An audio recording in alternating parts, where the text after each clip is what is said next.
नमस्कार मित्रांनो, life and career ज्ञान या चॅनेलवर मी विकास शिंदे तुमचं मनापासून स्वागत करतो। आज आपण एका अतिशय महत्त्वाच्या विषयावर बोलणार आहोत। हेल्थ इन्शुरन्स म्हणजे आरोग्य विमा। आजकाल आजारपण कधी कुणाला कसं येईल हे सांगता येत नाही आणि हॉस्पिटलचा खर्च पाहिला तर डोळे पांढरे होतात। म्हणूनच आरोग्य विमा ही केवळ गरज नाही तर एक जबाबदार निर्णय आहे।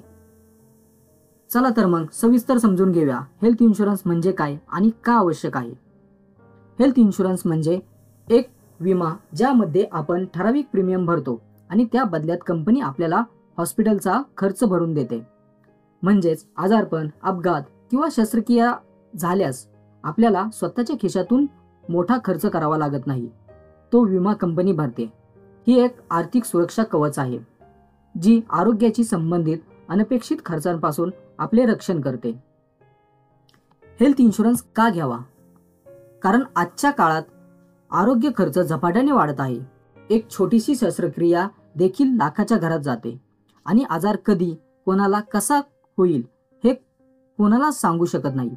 आरोग्य विमा घेताना आपली बचत सुरक्षित राहते आणि सर्वात महत्त्वाचं म्हणजे आपल्याला योग्य वेळी योग्य उपचार मिळतात। पैशाची चिंता न करता हेल्थ इन्शुरन्स घेतल्याचे फायदे बघूयात। तर आपल्याला कॅशलेस ट्रीटमेंट मिळते, म्हणजे तुम्ही ज्या हॉस्पिटलमध्ये दाखल होता जर ते विमा कंपनीच्या नेटवर्कमध्ये असलेलं असेल तर आपल्याला बिल भरावं लागत नाही। आपल्याला टॅक्स बेनिफिट्स मिळतात, जसे की ATD अंतर्गत आपल्याला आपले सर्व टॅक्सची सवलत मिळते। फॅमिली कव्हरेज मिळतो, एकाच पॉलिसीमध्ये संपूर्ण कुटुंब सुरक्षित राहू शकतं। प्री और पोस्ट हॉस्पिटलायझेशनचा सर्व खर्च कव्हर होतो। फक्त हॉस्पिटलचं बिल नाही तर दाखल होण्याआधी व नंतरचे खर्चही कव्हर होतात। फ्री हेल्थ चेकअप्स मिळते, काही पॉलिसीजमध्ये दरवर्षी मोफत आरोग्य तपासणी मिळते। तर योग्य पॉलिसी कशी ओळखायची?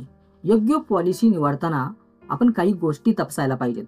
तर पॉलिसीज तर सम इन्शुर्ड तर किती आहे, म्हणजे कव्हरेज रक्कम पुरेसा आहे का? नेटवर्क हॉस्पिटल्स आपल्या परिसरामधलं आहे का? क्लेम सेटलमेंट रेशो जास्त असलेलं कंपनी निवडायची आपल्याला। रूम रेंट लिमिट, को पेमेंट, एक्सक्लुजन हे या गोष्टींचे आपल्याला नियम वाचायचे आहेत। आणि सर्वात महत्त्वाचं आपलं वय, आरोग्य स्थिती आणि आपल्या कुटुंबाच्या गरजा यानुसार आपल्याला पॉलिसी निवडायची आहे। तर कोणकोणत्या गोष्टी टाळल्या पाहिजेत हे पण महत्त्वाचं आहे। फक्त कमी प्रीमियम पाहून पॉलिसी निवडायची नाहीये। पॉलिसीचे नियम न वाचता साईन करायचं नाहीये। आधीचे आजार लपवायचे नाहीयेत। कव्हरेज रक्कम खूप कमी ठेवू नका आणि रिन्युअल वेळेवर करणे विसरू नका। तर आपल्याला या गोष्टी टाळायच्यात। तर आपल्याला काय काय कव्हरेज मिळतं? तर हॉस्पिटलमध्ये दाखल झाल्यानंतरचा खर्च, शस्त्रक्रियेचा खर्च, डॉक्टरची फी, औषधोपचार व टेस्ट, ICU व रूम चार्जेस। काही पॉलिसीजमध्ये डे केअर प्रोसिजरनुसार 24 तासापेक्षा कमी वेळात होणारे उपचारही आपल्याला यामध्ये कव्हर होतात। तर वेटिंग पिरियड म्हणजे काय? तर प्रत्येक पॉलिसीमध्ये एक वेटिंग पिरियड असते। याचा अर्थ काही आजारासाठी ठराविक काळापर्यंतचा क्लेम घेता येतो। उदाहरणार्थ काही आजारामध्ये 2 वर्षाचा वेटिंग पिरियड असतो। जर मातृत्व कव्हरेजसाठी 3-4 वर्षाचा सुद्धा लागू शकतात। म्हणजेच शक्य तितक्या लवकर पॉलिसी घेणं आपल्याला गरजेचं आहे। तर यापुढे पाहूया आपण क्लेम्स प्रोसेस। तो हॉस्पिटलमध्ये दाखल होताना इन्शुरन्स कार्ड आपल्याला दाखवावं लागतं।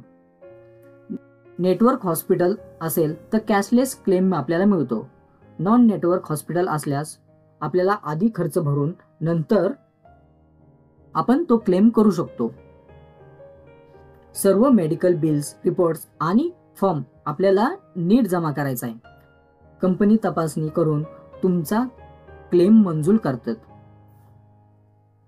हेल्थ इन्शुरन्स म्हणजे फक्त खर्च नाही तर मन शांती, सुरक्षितता आणि आत्मविश्वासाचं प्रतीक आहे।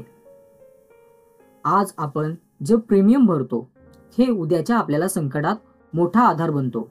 आज आपण स्वतःचं आणि कुटुंबाचं भविष्य सुरक्षित करण्यासाठी प्रयत्न करत आहोत। तर जेव्हा आपल्याकडे हेल्थ इन्शुरन्स असतं तेव्हा मनात एक पीस ऑफ माइंड असते काही झालं तरी मी सुरक्षित आहे ही भावना अमूल्य आहे, ती पैशात मोजता येत नाही. तर मित्रांनो, ही होती हेल्थ इन्शुरन्स विषयीची सविस्तर माहिती. तुम्हाला हा व्हिडिओ माहितीपूर्ण वाटला असेल तर लाईक, शेअर आणि सबस्क्राईब करायला विसरू नका.